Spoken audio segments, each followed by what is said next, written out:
Engineer محمد علی مرزا کو گستاخی کا مرتکب قرار دینے کی قرارداد کالعدم قرار دینے کی درخواست پر سماعت اسلامی نظریاتی کونسل نے تحریری جواب جمع نہ کرایا تو ان کو مہلت مل گئی۔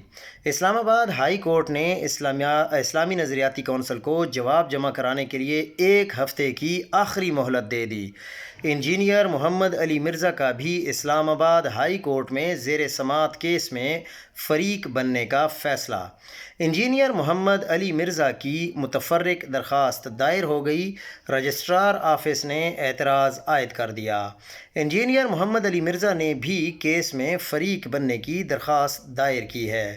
درخواست پر اعتراضات ہیں، اس لیے آج عدالت کے سامنے نہیں ہیں۔ پہلے اعتراض دور کریں، پھر فریق بننے کی درخواست پر آرڈر پاس کریں گے۔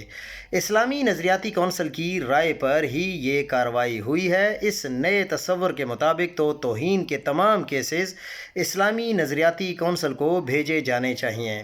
اسلامی نظریاتی کونسل نے اپنے اختیار سے تجاوز کیا ہے۔ اسلامی نظریاتی کونسل صرف صدر یا صوبے کے گورنر کے مانگنے پر رائے دے سکتی ہے۔ ہو سکتا ہے کہ انہیں انویسٹیگیشن کے اختیارات مل گئے ہوں۔ اسلامی نظریاتی کونسل کی انجینئر محمد علی مرزا سے متعلق قرارداد معطل کی جائے، وہ تھوڑا مشکل ہو جائے گا۔ ابھی دوسری سائیڈ کا جواب نہیں آیا۔ جب تک دوسری سائیڈ کا جواب نہیں دیکھوں گا، میں عبوری آرڈر جاری نہیں کر سکتا۔ صرف 1 ہفتے کا وقت دے رہا ہوں، جواب نہ آیا تو آرڈر پاس کر دوں گا۔ اور محسن اختر کیانی صاحب نے عدالت میں کیس سماعت 12 نومبر تک ملتوی کر دی۔